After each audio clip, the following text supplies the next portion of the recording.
Ain't gonna fly with me and anybody else who doesn't support this piece of shit. But 45 believes that only him and his inbred supporters have the right to free speech. 45 held a confab at the White House Thursday to promote his Oriya notion of free speech online.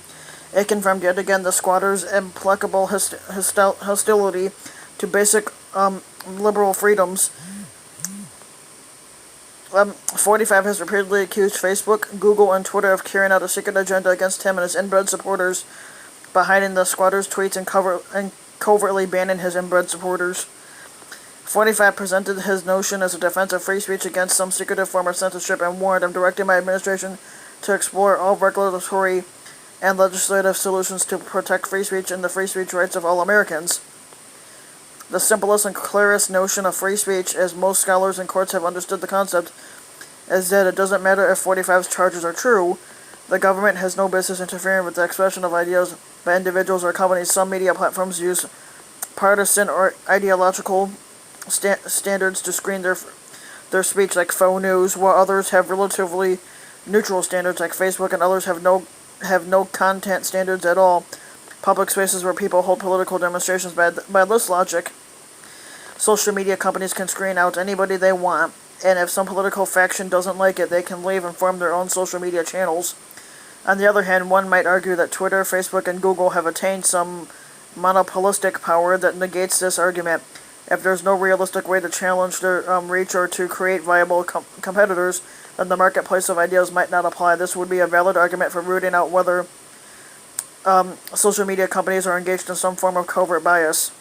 To be clear, 45 has produced no evidence whatsoever for this claim. I am merely describing a hypothetical argument that might support his position if this rather wild accusations were borne out. But it turns out 45 cannot even defend his disposition either. At the very same forum, he dismissed the free speech rights of independent media.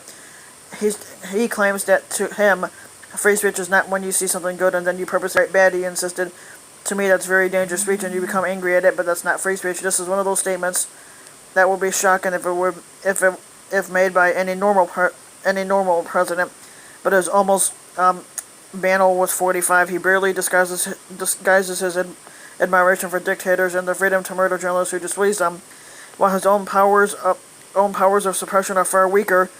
45 is happy to use government authority to punish independent media like CNN and the Washington Post, whose owners he has punished with unfavorable regulatory actions, and even individuals. 45 has boasted that he personally enforced the NFL blacklist of Colin Kaepernick for the offense of kneeling during the national anthem. 45's invocation of free speech is consistent. His entire goal is to promote supportive views and suppress hostile ones, and the willingness of virtually the entire conservative movement to support or tolerate his cynical conscription of free speech to intimidate the media reveals how little they too care about freedom. Yeah, 45 only cares about free speech if it only pertains to him and his inbred supporters, but fuck if anybody else could have it.